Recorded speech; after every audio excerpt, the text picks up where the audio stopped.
Thank you. With Mike Johnson, Jeff O'Neill, and Darren Drager. Well, that was pretty much worst case scenario, or applicable Trailer Park Boys reference, worst case Ontario for the Leafs, because you're desperate after this team has dominated you for so long to show that this year's different, that this team is more playoff ready, more Bruins ready, and you lay a 5-1 egg. How does that happen? I said to you yesterday, Jimmy, that they have to remove the couldn't from the equation this year in the playoffs, because in years past, couldn't seize momentum in big opportunities of a game, couldn't get the big boys to score in big opportunities, couldn't get a save, couldn't get a forward to cover up for defensemen, and that was just the same case tonight. You saw it with the Toronto Maple Leafs. They just had a bunch of guys that were okay out there, and they couldn't have somebody step up in a big moment. Couldn't have a goaltender bail somebody out for somebody else that didn't cover on a pinch properly.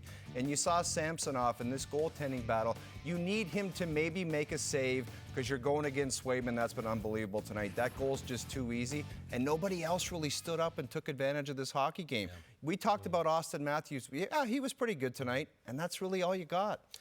And you weren't sure how the series was going to play out. But the one thing you would be pretty sure of was that whoever Boston had in net, whether it was Ullmark or Swayman, tonight it was Swayman, next game probably Ullmark, that goalie would be better than the goaltender that the Toronto Maple Leafs put in the net. That's been the case the last couple of years. It was the case this year. It was the case again in Game 1. Jeremy Swayman, it was his turn to start, even though he didn't play as well as Ullmark down the stretch, was fantastic. And you talked about the need for timely saves. Sheldon Keefe mentioned timely saves after the game, and Swayman did that when the game was in balance, when Toronto had volume of shots, chances around the net, power play opportunities. Swayman was there to make that save, calm things down, keep his team in front, keep them in control, and that's an issue that's not going to go away for Toronto. Well, that's why I say it's worst case scenario. It wasn't like a complete disaster of a game. They did a lot of things right, but all the worst fears, your goaltender's not great, their goaltender's excellent, your big guys don't get anything done offensively, and special teams, which was a real concern, is a major concern in this game. It is, and you see the experience, the history of the Boston Bruins here, because they embrace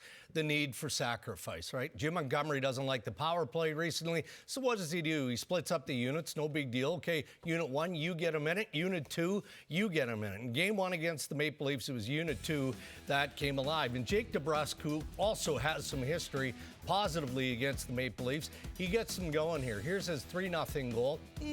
There's a good screen by Morgan Geekie. Here's the 4-0 goal after an undisciplined penalty by Max Domi, as Sheldon Keefe called out post-game. Yeah, it rolls in off of Ilya Samsonov's arm, but that's a tough one. The Bruins go 2 for 5. The Maple Leafs go 0 for 3, so the penalty kill of Toronto isn't good enough, and the power play of the Boston Bruins came alive. James, you mentioned that they did a bunch of things right, and that's great and everything, but you would think with where they've been in the past and where they say they want to go and the lessons they've learned, this would really be a message-sending type of game where it's like, we're going to be on it, we're going to overwhelm them, and it just wasn't the case. Mitch Marner talked about turnovers in the first period. That shouldn't be happening in Game 1. Sheldon Keefe gave a blunt assessment, undisciplined penalty to Domi, careless penalties, mistakes, power play no good. Said that Samsonov, he categorized the good goals as good goals against him. You guys did not agree.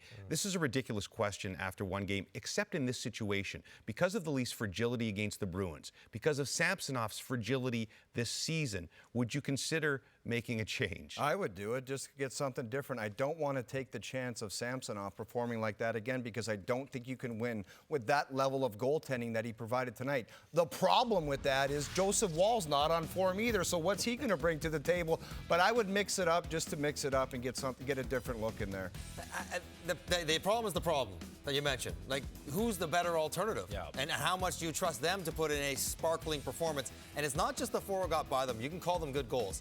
Boston hit what, like 4 or 5 posts tonight? Yeah. And those were shots that he was intending to save that got past him, hit the post, that didn't go in there. So yeah, you know, he wasn't as good as the guy across the net, but he was fine. He wasn't great, and that would be troublesome. And I think the goalies for Toronto have to be better than fine in this series. It reads, though, the way we listen to Sheldon Keefe and what he said, it reads like he's going back to Samsonov. Right. He's the best they have right now. And wouldn't it be something if one team wins 5-1 and they switch goalies and the team that loses stays with the goaltending? Here's a positive for Leaf fans. It feels awful because it's the Bruins and the history. Last year, they didn't do very well in Game 1 either, lost 7-3 to Tampa, came back and won that series.